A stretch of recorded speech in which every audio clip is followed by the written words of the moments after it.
இறைவன் புறத்திலிருந்து சாந்தியும் சமாதானம் உண்டாகட்டும். அதாவது ஒரு நாணயத்திற்கு இரண்டு பக்கங்கள் இருப்பது போல காவல்துறை, இராணுவம், சிஆர்பிஎஃப், பிஎஸ்எஃப், இன்னும் என்னெல்லாம் அதிகாரத்திற்கு கட்டுப்பட்ட காவலர்கள் இருக்கிறார்களோ, அதிகாரம் என்பது ஒற்றை புள்ளியில் தொடங்குது ஒவ்வொரு நாட்டுக்கும். அந்த உச்சத்தில் இருக்கக்கூடிய ஒரு நாட்டின் முதன்மை அமைச்சருக்கு கீழே எல்லாமே வருது. அதனால் என்னுடைய பார்வையில் நான் அந்த பாடலை பார்த்த உடனேயே எனக்கு தோணுனதை, ஒரு அதிகாரி இங்கே இருக்கிற காரணத்தினால அவரோட விளக்கத்தை அவர் சொல்லட்டும் அப்படின்னு சொல்லி தான் நான் முதல்ல அதை தொடங்கினேன். அவரிடம் நான் ரொம்ப எதிர்பார்த்திருந்தது, அவர் நேரடியாக பதில் சொல்லலை, ஆனால் அது பதில் சொன்னாருன்னு நான் நினைக்கிறேன், அப்படின்னு நான் நம்புகிறேன். இப்போ நிறைய மாறி இருக்குது அப்படின்னு. ஏன்னா அந்த குழந்தை இறந்ததுக்கு லீவு கொடுக்கல அப்படின்றது தான் அதில் இருக்கிற மிகப்பெரிய, நான் சொன்ன அந்த கதையோட முக்கிய புள்ளியே அதுதான். ஆனால் அதை சொல்லலை, இப்போ நிறைய பண்ணியிருக்கோன்னு சொன்னார். இது என்னுடைய பார்வையில். இது நாணயத்தோட ஒரு பக்கம். மறுபக்கத்தை தான் மீரா கதிரவன் புள்ளி வச்சார். மகிழ்நன் வந்து விரிவாக அதை சொல்லிட்டு போயிட்டார். அதிகாரம் மிக வலிமையானது தான், ஆனால் அது யார் கையில் இருக்குது அப்படின்றது. உண்மையிலேயே வந்து இங்கே யார் அப்படின்னா, கட்சிகளாக பிரிந்திருக்கிறவர்கள் யாருன்னு பார்த்தீங்கன்னாக்கும் மாமே மச்சான் தான். ஒரு தாய் வயிற்று பிள்ளைகள் தான் எதிர் கட்சியில் இருக்கும். ஒரு தாய் வயிற்று பிள்ளைகள் தான் காவலர்களாக இருக்காங்க, இங்கே ஒடுக்கப்படுறவங்களாகவும் இருக்காங்க. துப்பாக்கி ஆயுதம் ஏந்திய காவலர்களாக நிற்கிறாங்க, இங்கே ஒடுக்கப்படுறவங்களாக இருக்காங்க. நான் இந்த கேள்வியை பலமுறை கேட்டிருக்கிறேன். இது அது குறித்த ஒரு நிகழ்வாக இருந்திருந்தால் நிச்சயமாக நான் நிறைய பேசியிருப்பேன். நான் அதை எங்கே நான் உணர்ந்தேன் அப்படின்னு சொன்னால், இந்த காவிரி போராட்டத்துக்காக நாங்கள் வந்து கடந்த ஒரு 2-3 வருடங்களுக்கு முன்னாடி இங்கே ஒரு ஐபிஎல் நடந்தது. அதை போய் தடுத்து நிறுத்துறதுக்காக ஒரு போராட்டத்துக்கு போயிருந்தோம். நான் தமிழர் கலை இலக்கிய பேரவை சார்பாக இருந்தோம். அதில் எல்லோரும் இருந்தோம். நான் இருந்தேன், அண்ணன் சீமான் இருந்தாங்க, பாரதி ராஜா சொன்னாங்க, வெற்றிமாறன் இருந்தாங்க. எல்லாருமே நாங்கள் அந்த போராட்டத்தில் போய்கிட்டு இருக்கும் பொழுது, காவலர்கள் எப்படி இருக்காங்க, இந்த அவர் சொன்னது மாதிரி புள்ளி புள்ளியாக வச்ச ட்ரெஸ்ஸு போட்டவங்களும் காக்கி ட்ரெஸ்ஸு போட்டவங்களும் யாருக்கு கட்டுப்பட்டு வேலை செய்கிறாங்க அப்படின்னா, அவங்களுக்கு மேலே இருக்கிற அதிகாரிக்கு கட்டுப்பட்டு வேலை செய்கிறாங்க. அப்போது அந்த போராட்டத்தில் போய்கிட்டு இருக்கும் பொழுது உள்ளுக்குள்ளே ஏதோ ஒரு அந்த நிகழ்வு சிலருக்கு தெரிஞ்சிருக்கும், பத்திரிகையாளர்களுக்கு. மயிலனுக்கு நல்ல நினைவு இருக்கும்னு நினைக்கிறேன். ஒரு காவலரை வந்து ஒருத்தரை அடிச்சுப்படுறாரு. அவர் நாம் தமிழர்னு சொல்லி அதை பிரச்சனையெல்லாம் பண்ணாங்க அந்த டைமில். அப்போ புதுசாக வேலைக்கு சேர்ந்தது போல் இருக்கிறார். ஒரு குறைந்த வயசு, ஒரு 25லேருந்து 26 வயசுக்குள்ளே இருக்கிற ஒரு காவலர் ஒருத்தர். அவர் என்ன செய்கிறாரு, அவர் அதிகாரி சொல்லிட்டார், அவரோட ஆஃபீஸர் ஒருத்தர் சொல்கிறார், நான் நின்றுட்டுருக்கேன், எல்லோரும் அடித்து வரட்டேன் எல்லாரும் அப்படின்ன உடனேயே வெறி கொண்டு 2 பைப்பை எடுக்கிறார். 2 பைப்பை எடுத்துகிட்டு வந்து வேகமாக எல்லாரையும் அடித்து அதில் தான் வெற்றிமாறனை கீழே தள்ளி விட்டது. அந்த நிகழ்வில் நடந்தது தான் அது. நான் பக்கத்தில் தான் இருக்கேன். நான் வெற்றிமாறனை அடிக்கிறாங்கன்னா இப்போ நாங்கள் வேகமாக ஓடி போய் பார்த்தா பரவாயில்ல, அவர் அடிக்கலை, வேறு யாரையும் அடிக்கிறார். அந்த காவலர்கிட்ட நான் அவரை நிறுத்தி கேட்டேன், இவ்வளோ வெறி உனக்கு எதுக்குன்னு கேட்டேன். இவ்வளோ வெறி எங்கேருந்து வருது? இந்த காவிரி நீர் போராட்டம் நடத்தணும் பார்த்தீங்களா? இப்போ நமக்கு காவிரி நீர் நேரடியாக சென்னைக்கு வந்து நம்ம ஒன்றும் பண்ண போகிறதில்ல. அது விவசாயத்துக்கு தேவை, இந்த நாட்டுக்கான இந்த மாநிலத்துக்கான விவசாயத்துக்கு தேவை. அந்த விவசாய குடும்பத்திலிருந்து வந்த ஒருத்தன் தான் அந்த 2 பைப்பை தூக்கிட்டு ஓடி வந்த ஒருத்தன். அவன் யாருக்காக இந்த போராட்டம் நடக்குது, நம்ம யாருக்காக வேலை செய்கிறோன்னு தெரியாமலே இருக்கிறது தான் அரசியல். அதான் நாணயத்தோட இன்னொரு பக்கத்தை தான் மகிழ்நன் தெளிவாக சொன்னார். அதில் சர்வதேச அரசியலையும் ரொம்ப அழகாக சுருக்கமாக, ஒரு ஆயுதங்கள் விற்பனைக்கு எப்படி இருக்குமோ அதுக்கு அவட டெஸ்ட்டு தான், குரங்கு டெஸ்ட்டு பண்ணுறது மாதிரி, இந்த மருந்து கொடுத்தா சரியாகுமா, இந்த மருந்து கொடுத்தா சரியாகுமான்னு எந்தெந்த பொருள் எப்படி வேலை செய்யுதுன்னு பார்க்குறதுக்கு தான் பாலஸ்தீன்னு ரொம்ப அழகாக சொன்னாங்க. அதனால் 2 பக்கத்தையும் பார்க்கக்கூடிய வாய்ப்பு இந்த இசை நிகழ்ச்சியில் நடந்திருக்கு அப்படின்றத நான் வந்து ரொம்ப சந்தோஷமாக தான் ஏற்றுக்கிறேன் நான். ஏன்னா விவாதம் இல்லாத எந்த ஒரு விஷயமும் தீர்வை நோக்கி நகராது. அதனால் இந்த விவாதம் அவசியமானதாக பார்க்குறேன். மற்றபடி இந்த ஆல்பத்தை பொறுத்த மட்டும் நான் ரசித்த விஷயங்கள் இருக்கு இல்லையா, எனக்கு நான் ரசிச்சிருக்கேன், அது இவங்க தானான்னு எனக்கு தெரியாது. இந்த என்ன வேணும் உனக்கு பாடலை அந்த குரலுக்கு நான் ரசிகன். ஆமாம், அந்த குரலுக்கு நான் ரசிகன். அதை பாடினவங்க இங்கே தான் இருக்காங்கன்ற போது எனக்கு சந்தோஷம். அவங்கள பற்றி பேசாமல் விட்டோமே, நம்ம வந்த உடனே வண்டியை வேறு பக்கம் திருப்பிட்டோமேன்னு. அதே மாதிரி அஞ்சு வண்ண பூவைக்கும் நான் ரசிகன். அதை எழுதின கையும் இங்கே தான் இருக்குது. அதனால் இவ்வளவு பெரிய, அதாவது இதில் என்ன ரொம்ப முக்கியமானதுன்னா, ரெண்டுமே மிகப்பெரிய ஒரு நிறுவனத்தில் மிகப்பெரிய இயக்குனரால் அறிமுகப்படுத்தப்பட்ட அந்த பாடலில் வேலை செஞ்சவங்க இந்த சின்ன ஆல்பத்துக்குள்ளேயும் இருக்கீங்க அப்படின்றது இருக்கு இல்லையா, உங்களை நான் ரொம்ப ரெஸ்பெக்ட் பண்ணுறேன், மதிக்கிறேன். நன்றி. அப்புறம் அதில் நடிச்சிருந்த, இந்த ஆல்பத்துக்குள்ளே நடிச்சிருந்த இசையமைச்சிருந்தவர் ரொம்ப சிறப்பாக பண்ணியிருந்தார், வாழ்த்துக்கள். அந்த நடிச்சிருந்தவர் உண்மையிலே அவருக்கு உண்மையிலே குழந்தை பிறந்தா என்ன ரியாக்ஷன் இருக்குமோ அந்த ரியாக்ஷன் கொடுத்துருந்தார். உட்காருங்க உட்காருங்க. அவங்களும் ரொம்ப அழகாக நடிச்சிருந்தாங்க. எல்லாருமே உங்களுடைய அது நடிப்பு அப்படின்றத பார்த்துட்டு ஒரு வாழ்வியல்ன்ற பார்வை எல்லாருக்குமே உட்காருங்க தோணிருச்சு. அதனால தான் எல்லாருமே இதை பற்றி ரொம்ப டீப்பாக டிஸ்கஸ் பண்ணிக்கிட்டு இருக்கோன்னு நினைக்கிறேன் நான். அப்புறம் இந்த ஆல்பம்லாம் இப்போ வருது. ஒரு காலத்தில் ஏஆர் ரஹ்மானுடைய இசை இருந்தால் 4 கோடிக்கு ஆடியோ விற்கும், அப்படி இப்படிலாம் இருந்த காலகட்டங்கள்லாம் போய் ஆடியோலாம் இப்போ விற்கிறதே இல்லை. சிடி கிடையாது, ஒன்றும் கிடையாது. மொத்தமாக ஒரு காரில் ஏறி உட்காந்து பென்ட்ரைவை போட்டு விட்டா அது பாடுது 200 பாட்டு. அதனால் அப்புறம் நம்ம ரிலீஸுன்னு சொல்கிறோம். அப்போல்லாம் சிடி எப்போ ரிலீஸ் ஆகும்னு கேட்பாங்க. நான் ராம் எடுத்துகிட்டு இருக்கும்போது எப்போ ஆடியோ ரிலீஸ் பண்ணி எனக்கு 2 டிவிடி கொடுங்கம்மா.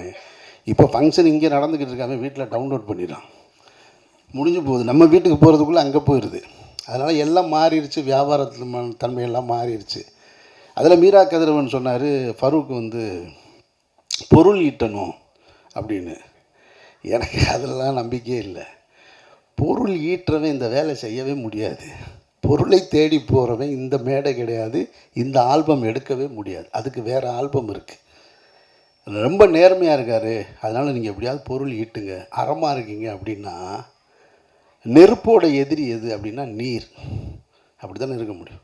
நெருப்புக்கு எதிரி யார்? நீர் நெருப்பை அணைச்சிடும். அது மாதிரி நேர்மையோட எதிர் திசையில் இருக்குது பணம். அறத்துக்கு எதிர் திசையில் இருக்குது பணம். அது சேரவே சேராது, ஒரு நாளும் உங்கள் கைக்கு சேராது. நல்லவன் வாழ்வான் அப்படின்றது வார்த்தை தானே தவிர அது வாழ்க்கையாக ஒரு நாளும் இருக்கவே முடியாது. அதுதான் இன்றைய உலகம். அதை நம்ம விளங்கிக்கணும். ஃபரூக் ஏதோ ஒரு ஆசைக்கு அதை எடுத்திருக்காரு. இது எப்படி பொருள் ஈட்டும்? பொருளை ஈட்டுவதாக இருந்தால் அவர் வேறு செய்யணும், வேறு பாடலை இயக்கலாம், வேறு அதுக்குன்னு ஒன்று இருக்குது. அவர் சொன்னது, கார்த்திகை நேத்தா சொன்னது மாதிரி அந்த சதைகளை பற்றிய அது இதுன்னு இருக்கு இல்லையா, அப்படி தான் வர முடியும். அதனால் ஃபரூக் பொருள் ஈட்டுவதற்காக வந்திருக்காருன்னு நான் நம்பலை. ஈட்ட முடியும்னு அவருக்கு யாராவது ஆசை வார்த்தை காமிச்சிருந்தா அவர் இங்கேருந்து மாறிக்கிறணும் அப்படின்றது என்னுடைய அன்பான வேண்டுகோள். அது சினிமாவுக்கு அதுக்கு ரொம்ப தூரம். சினிமாவிலே இங்கே நாங்கள் கேட்டகரி பிரித்து வச்சுருக்கோம். இது ஆர்ட் ஃபிலிம், இது கமர்ஷியல் ஃபிலிம், இது கண்டென்ட் டைரக்டர், அவர் கமர்ஷியல் டைரக்டர், இது ஆர்டிஸ்டிக் ஃபிலிம், எல்லாத்துக்கும் கேட்டகரி பிரிச்சுருக்கும். அப்போ அந்த கேட்டகரிக்குள்ளே வரும் பொழுது இது முழுக்க முழுக்க வியாபார சந்தையாக இருக்கிற ஒரு இடம். அதில் இது போன்ற ஒரு பாடலை, இது போன்ற நேர்மையான விஷயங்களை சொன்னால் எங்கேயாவது ஒன்று எப்போவாது நடக்கலாம், அத்திப்பூத்தா அது போல். அதை நம்ம பொது விதியாக எடுத்துக்கிட்டு வர முடியாது. பொது விதின்னா வேறு தான், அது பணம் ஈட்டுவதற்குன்னு. அதனால் நீங்கள் பணம் ஈட்டுவதற்காக வந்தீங்கன்னு நான் நம்பல. ஆனால் அதுக்காக உங்கள் கம்பெனி இப்படி நின்றணும்னு நான் சொல்ல வரல. உங்கள் கம்பெனி மேலும் மேலும் வரணும், நிறைய பண்ணுங்கள். நீங்கள் உங்களுடைய நோக்கம் என்னவாக இருந்தது அப்படின்னு அதுதான் ரொம்ப முக்கியம். ஒரு மனிதன் தான் வாழ்க்கையில் என்னவாக இருந்தான் அப்படின்னு. இப்போ நான் எடுத்த படங்கள் குறைவு, எனக்கு அது பெருமையாகவும் இருக்குது. சில நேரம் என்னை நானே அதை சிறுமையாகவும் பார்த்துக்கிருவேன். ஏன்னா 2007 எடுத்த ஒரு படத்தை பருத்தி வீரன் இன்னும் சொல்லிக்கிட்டே இருக்காங்களேன்னு. எனக்கு நான் இயக்குனர் சங்கத்தில் செயலாளராக இருக்கும் பொழுது இதை சொல்லாதீங்கன்னே சொல்லுவேன். எனக்கு அதில் உடன்பாடு இல்லை. நான் பருத்தி வீரனை எடுத்தேன், நான் இன்னும் அதை தாண்டி போகலையா அப்படின்ற கேள்வி எனக்குள்ளேயே இருக்குது. நமக்கு மரியாதைக்குரிய மூத்த இயக்குனர் ஒருத்தர் இருந்தார், பசித்துறை அப்படின்னு சொல்லிட்டு. அப்போ நான் கிண்டல் அடிப்பேன் இயக்குனர் சங்கத்தில். எனக்கும் ஜனநாதனுக்கும் பயங்கர சண்டை வரும். என்ன இப்போ பசித்துறை ஆக்கணும்னு ட்ரை பண்ணுறீங்களா நீங்கள் அப்படிமே. நான் நின்றக்கூடாது, ஒரு படத்தோடு நின்றக்கூடாது. நான் கடைசி வரைக்கும் சினிமாவில் இருக்கணும்னு ஆசைப்பட்றோம் ஒரு ஆள். பருத்தி வீரனுக்கு பின்னாடி நான் நிறைய பயணப்பட்டிருக்கேன், வேறு வேறு படங்கள் பண்ணியிருக்கேன். அது வந்து சேரலை, அல்லது அது அந்த மக்களுக்கு வந்து திருப்தியை தரலை. அதனால் அது எனக்கு வருத்தம் கிடையாது. ஏன்னா நான் ஒன்று நினைக்கிறேன், அதை செஞ்சுக்கிட்டே இருக்கேன். இப்போ வரைக்கும் செஞ்சுட்டு தான் இருக்கேன் நான், இந்த நிமிடம் வரைக்கும். அதனால தான் ஷூட்டிங்லேருந்து என்னால் வர முடியுது. ஸோ அதனால் என்னை வந்து எங்கேயாவது பார்க்கும்போது உங்கள் நண்பராக நீங்கள் மேடையில் சொன்னீங்கன்னா போதும், அல்லது பருத்தி வீரன் எடுத்தவர்னு சொல்லாதீங்க. ஏன்னா அது ஒரு ஜென்ரேஷன் தாண்டிடுச்சு. அது என்னை நான் அங்கேயே நின்றுட்டே இருக்க விரும்பலை. நான் என்னுடைய அடுத்த படத்துக்கான வெளியீட்டை நான் நோக்கி வந்துட்டேன். நான் ஒரு நடிகராக வந்துட்டேன், இயக்குனராக வந்துட்டேன் நான். ஆனாலும் இதையெல்லாம் தாண்டி நான் அதை தினம் கேட்டுக்கிட்டு தான் இருக்கேன் நான். அப்போது அதுக்குள்ளே என்ன இருக்குன்னா, நாம் செஞ்ச ஒரு வேலை, நான் அதை தவிர்க்கணும்னு நினச்சாலும் அது என்னை தவிர்க்க முடியலை. அந்த ரஜினி சார் தான் அந்த படம் பார்த்துட்டு என்கிட்ட சொல்லும்போது சொன்னார், அது ரொம்ப முக்கியமான ஒரு வார்த்தையாக பார்க்குறேன் நான். நம்ம வந்து இப்போ ஒரு கமல் சார்னால் அவர் வந்து சினிமாவை வந்து ரொம்ப in and out, top to bottom தெரிஞ்சவர். ரஜினி சாருக்கு வந்து அந்த டெப்த்து தெரியாது, அவர் ஒரு கமர்ஷியல் நடிகர் தானே அப்படின்னு நம்ம நினச்சிட்டு இருந்தோம். ஆனால் ரஜினி சார் ஒரு வார்த்தை சொன்னார் படம் பார்த்துட்டு, ஃபோனில் என்கிட்ட பேசும்போது, அமீர் வந்து இது படம் கிடையாது, இது படம் இல்லை, அது ஒரு பாடம் அப்படின்னாரு. நான் உடனே அப்படியா சார், என்னோடய ரியாக்ஷன் அவ்வளோதான். அப்படியா சார், நான் உண்மையை சொல்கிறேன், சீரியஸாக சொல்கிறேன், நான் உண்மையை சொல்கிறேன். சரி சார் சார். அவருக்கு என்னென்னா என்னோடய ரியாக்ஷன் வந்து ரொம்ப கம்மியாக இருக்குன்னொடனே அவர் இவனுக்கு ஒரு அளவும் புரியலைன்னு திரும்ப திரும்ப சொல்லிகிட்டே இருக்கார். சார் ஓகே சார், ரொம்ப தேங்க்ஸ் சார் அப்படின்னு அவர் சொல்லிட்டு அடுத்த வார்த்தை சொன்னார், அமீர் நான் சொல்கிறேன், சினிமா நீங்கள் வேணான்னு சொன்னாலும் சினிமா உங்களை விடாது அப்படின்னு ஒரு வார்த்தை சொன்னார். இது 2007 எனக்கு சொன்னார். அப்போ நான் யோசித்து பார்க்குறேன் நான், இது என்ன எப்படி ஒரு வார்த்தை இது? அப்போது இந்த சினிமாவை எவ்வளவு நேசிச்சிருந்தா, இதை புரிஞ்சிருந்தா அவர்னால இதை சொல்ல முடியும். இப்போ உண்மையிலே நான் படம் அடுத்தடுத்து டைரக்ட் பண்ணுறது குறைஞ்சிட்டு தான் இருக்குது, ஆனாலும் சினிமாவுக்குள்ளே இருந்துக்கிட்டே இருக்கு. எனக்கு ரஜினி சார் சொன்னதை நான் பொருத்தி பார்க்குறேன் நான். அப்போ ஒரு அனுபவஸ்தர் சொன்ன வார்த்தை, அப்போ நம்ம செஞ்ச வேலை சரியாக இருந்திருக்கு. அது என்னை கூட்டிக்கிட்டே வருவது போல் ஃபரூக்குக்கு நீங்கள் செஞ்சுருக்க இந்த வேலை உங்கள் கூட வந்துக்கிட்டே இருக்கும். அப்படி தான் நான் நினைக்கிறேன். அதனால் பணம் கிடைக்குமா கிடைக்காதான்றதெல்லாம் நம்ம கையில் இல்லை, அதெல்லாம் லட்சியம். நிச்சயமாக நடக்குதா இல்லையான்றது அப்புறம்தான். அதனால் எதுவாக இருந்தாலும் இந்த ஒரு முயற்சி, நீங்கள் சின்ன அளவில் ஒன்று தொடங்கின ஒரு கம்பெனி, ஒரு ஆல்பம் இன்றைக்கு பேசு பொருளாக இந்த பிரசாத் ஸ்டுடியோவில் மாறி இருக்கிறது உங்களுடைய முதல் வெற்றியாக பார்க்குறேன். மற்றபடி இதில் உழைத்திருந்த அத்தனை கலைஞர்களுக்கும் என்னுடைய நெஞ்சார்ந்த வாழ்த்துக்கள், பாராட்டுக்கள். இயக்குனருக்கு மீண்டும் என்னுடைய பாராட்டுக்கள். இந்த நிகழ்ச்சியில் இன்னொரு பரிணாமத்துக்கு இதை அழைச்சிட்டு போன அரசியல் பேசிய என்னுடைய நண்பர் மகிழ்நனுக்கு என்னுடைய வாழ்த்துக்கள். நன்றி. எல்லாருக்கும் வணக்கம். எனக்கு இதில் சான்ஸ் கொடுத்த ஃபர்ஸ்ட் டைரக்டர் சார் அண்ட் என்னை இதில் அழகாக காமிச்ச cameraman sir, editor and music directors எல்லாருக்குமே ரொம்ப நன்றி. And my friends and family. So இவ்வளோ சப்போர்ட் பண்ணி இங்கே வந்து நான் இது எக்ஸ்பெக்ட் பண்ணாதது ஒன்று. ஸோ இது என்னோடய ஃபர்ஸ்ட்டு சாங்.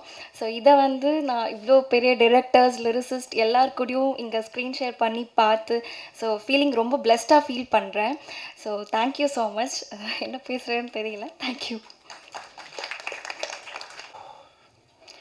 சரி, இந்த சாங் வந்து ஃபஸ்ட்டு வந்தது என்னுடைய பர்சனல் அண்டு ஃபேமிலி ஃப்ரெண்ட்ஸ் எல்லாத்தையும் சேர்ந்து எடுத்துருக்கலாம். இது ஐடியா வந்து ஃபஸ்ட்டு என்னோடய ஃப்ரெண்டாளுக்கு ஷேர் பண்ணேன். அப்புறம் கேஎம் ரியான் சார்கிட்ட ஸ்டோரி சொல்கிறப்போ என்னை நம்பி சாங் பண்ணார். அதுக்கப்புறம் ஷூட்டுக்கு பிளான் பண்ணுறப்போ ஃபைசல் ப்ரோ அவர்கிட்ட சொன்னேன்.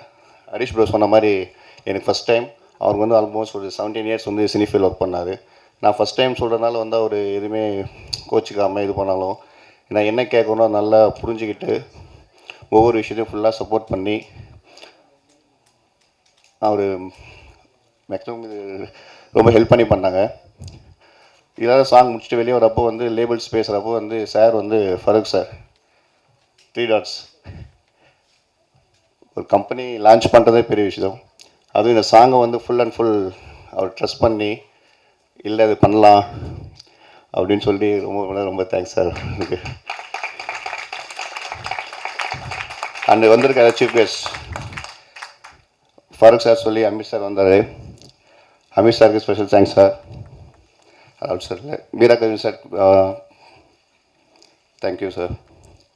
சார் வந்திருக்க எல்லா chief guest Thirumurugan sir, Karthik Netha sir, Rakesh sir and Santhakumar sir, Alexander Joy ma'am, சார்வர்ஸ் எல்லாம் thank you sir.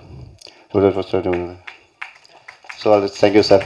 First time study ஆகணும் பேசவில்லை. Next time will try sir. Best.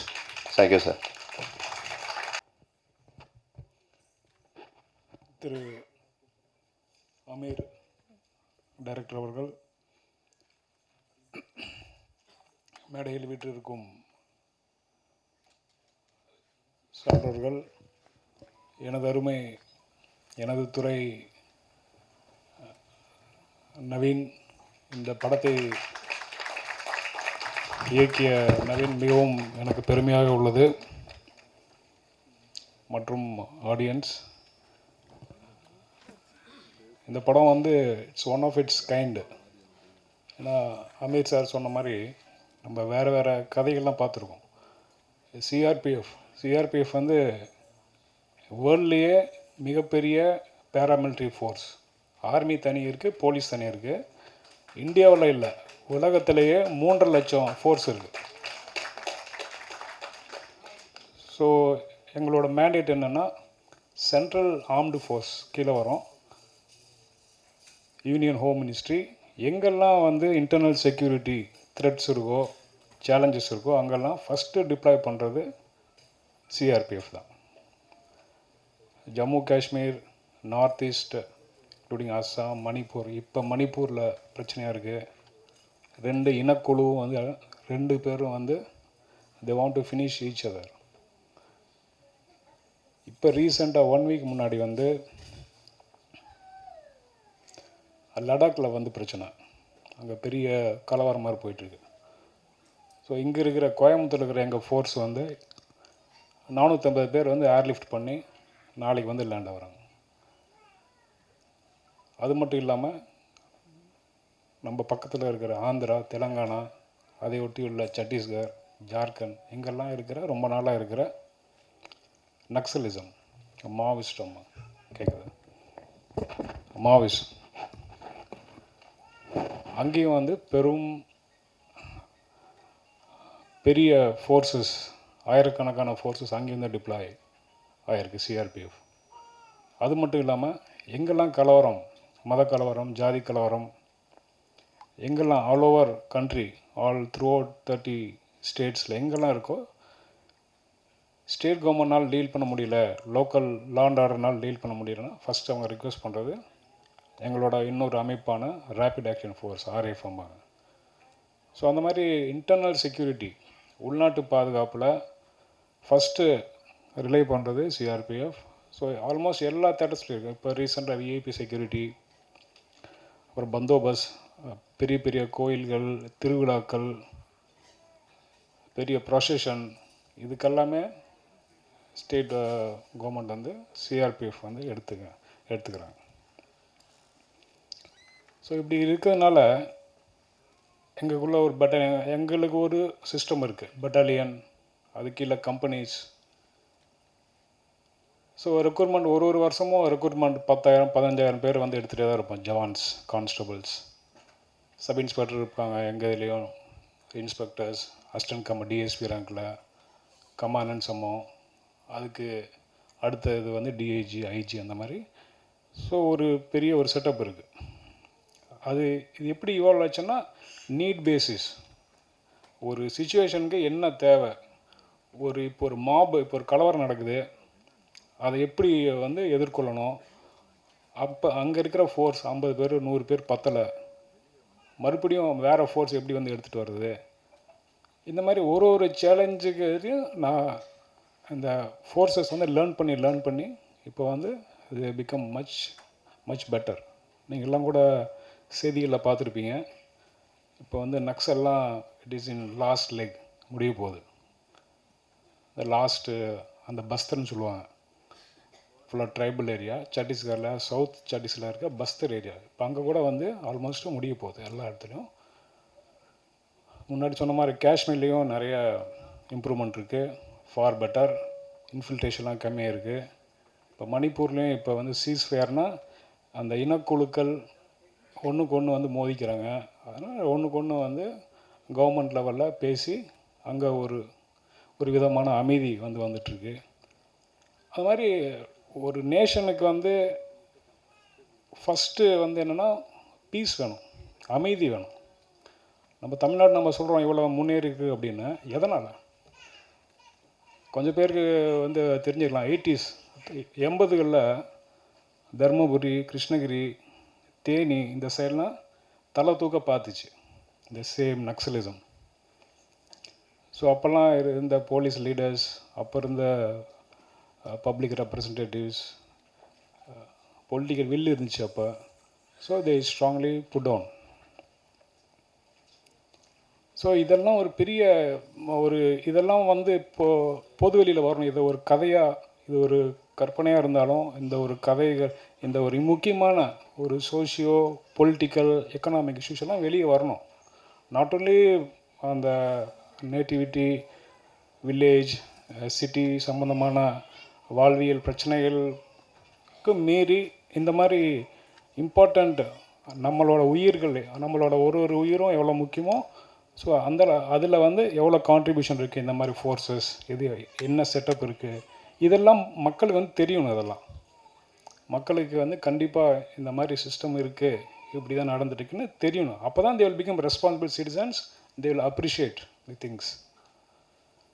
So Ameer sir சொன்ன மாதிரி எஸ், எங்கள் இதில் நிறைய இப்போ ஸ்டேட் போலீஸ்லாம் போலீஸ் ஸ்டேஷன் பக்கத்துலேயே வாங்கிக்குவாங்க போஸ்டிங்கு. இன்ஸ்பெக்டரு, சப் இன்ஸ்பெக்டரு, ஏட்டையெல்லாம் பக்கத்துலேயே வாங்கிக்குவாங்க போஸ்டிங். பட் எங்கள் இதில் அப்படி இல்லை. ஏன்னா 3000 kilometre north south, 3000 kilometre east west. So எங்கே ப்ராப்ளம் இருந்தாலும் அங்கே ஃபோர்ஸ் மூவ் பண்ணி தான் ஆகணும். ஸோ அதனால் எங்களோட ப்ரொஃபஷனே அப்படி தான். இப்போ நானும் கொஞ்சம் வருஷம் இருந்தேங்க. இப்போ நாளைக்கு நான் சத்தீஸ்கர் போகிறேன், ஜெகதல்பூர்ங்கிற ஊருக்கு போகிறேன். ஸோ அந்த மாதிரி எங்களோட ப்ரொஃபஷன் அப்படி தான். அது தெரிஞ்சு தான் நம்ம ஜாயின் பண்ணுறோம். பட் அதே விதத்தில் அங்கேயும் வெல்ஃபேருக்கு நல்ல தரமான உணவு, தரமான ஒரு அக்காமடேஷன் இதெல்லாம் என்ஷூர் பண்ணுது கவர்மெண்ட். அது இல்லாமல் இப்போல்லாம் லீவெல்லாம் நல்லா ரெகுலரைஸ் ஆகிடுச்சு. மினிமம் ஒரு ஜவானுக்கு, ஒரு கான்ஸ்டபுளுக்கு, எனி ரேங்க் மினிமம் 75 நாள் கொடுத்துறாங்க. வருஷத்தில் 75 நாள் போதுமானதாக இருக்குது. 2 தடவை 3 தடவை ஊருக்கு போயிட்டு வரலாம், 20 days. அது இல்லாமல் நிறைய வெல்ஃபேர் மெஷர்ஸ் இப்போல்லாம் கவர்மெண்ட்டு, இப்போ அங்கேயே வெளியூர்லேயே இருந்தாலும், இப்போ நம்ம சென்னையில், ஆவடியில் ஒரு குரூப் சென்டர்னு சொல்லுவாங்க. அங்கே 1800 குவார்ட்டர்ஸ் இருக்குது. வெளியவே போனாலும் நம்மளோட ஃபேமிலி பசங்களை அங்கே வச்சுக்கலாம். 10 வருஷம் 15 வருஷம் கூட வச்சுக்கலாம். பக்கத்துலேயே ஸ்கூல் இருக்குது, கேந்திரிய வித்யாலயா சென்ட்ரல் ஸ்கூல் இருக்குது, கேன்டீன் இருக்குது, சூப்பர் மார்க்கெட் இருக்குது. உள்ளேயே ஸ்போர்ட்ஸ் ஆக்டிவிட்டீஸ் இருக்குது. பசங்களுக்கு பலவிதமான ஸ்போர்ட்ஸ் ஆக்டிவிட்டீஸ் சொல்லித்தரோம். ஸ்விம்மிங் இருக்குது, சிலம்பம், கராத்தே, பேட்மிண்டன், இந்த மாதிரி ஒரு அதான் எதுக்கு நான் சொல்கிறேன்னா, கவர்மெண்ட் அவ்வளோ பார்த்துக்குது. ஏன்னா அல்டிமேட்லி எங்களோட ஃபைட்டிங் ஃபோர்ஸ் ஜவான்ஸ் தான். அதனால் அவங்களோட வாழ்க்கையும் அவங்களோட ஃபேமிலியும் பார்த்துக்கிறதுக்கு கவர்மெண்ட் அட்மோஸ்ட் எஃபர்ட்ஸ் எடுக்குது. எஸ், எந்த ஒரு ப்ராப்ளம் இருக்குது தான், அந்த ஃபேமிலி விட்டுட்டு இருக்கிறது அது மிகப்பெரிய ஒரு இஷ்யூ தான். அது குழந்தை இல்லாமல் கஷ்டப்படுறது அது ஒரு இஷ்யூ தான். ஸோ அதனால் இப்போ அந்த இதுவும் கொண்டு வந்திருக்கோம். எல்லா இந்த மாதிரி சென்டர்லேயும் ஒரு பெரிய காம்போசிட் ஹாஸ்பிட்டல்னு சொல்லிட்டு 50 பெட்டட் ஹாஸ்பிட்டல். ஸோ உள்ளேயே மருத்துவம் பார்த்துக்கலாம். ஆனால் முடிஞ்ச அளவுக்கு பண்ணிட்டு தான் இருக்கோம். ஸோ இப்போ இந்த இன்டர்னல் செக்யூரிட்டி ப்ராப்ளம்ஸும் நிறைய இம்ப்ரூவ் ஆகிட்டுருக்கு. அமைதி ஆல்மோஸ்ட் எல்லா பகுதியிலையும் அமைதி வந்துட்டுருக்கு. பட் ஸ்டில் புதுசாக வரும். நம்ம நாடு பலதரப்பட்ட மக்கள், பலதரப்பட்ட மொழிகள், இனங்கள், aspirations, urban rural divide, rich poor divide, 140 we cross China. Homogeneous. அங்கே 95% ஹன்ஸு தான், ஒரே இனக்குழு அங்கே.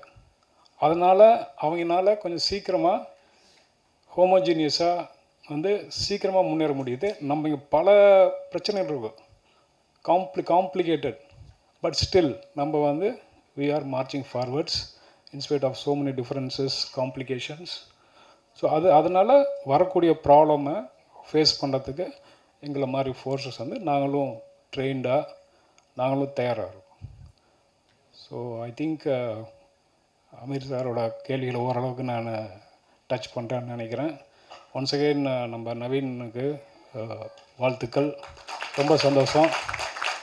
ஸோ இதை வச்சு நம்ம ஃபோர்ஸு, எங்கள் ஃபோர்ஸ் சென்ட்ரல் ஃபோர்ஸ் பற்றி இன்னும் பல விதமான இந்த மாதிரி வீடியோக்கள் பொது வெளியில் வரணும், லான்ச் பண்ணணுன்னு என்னோட வந்து வேண்டுகோள். நன்றி, வணக்கம். Thank you so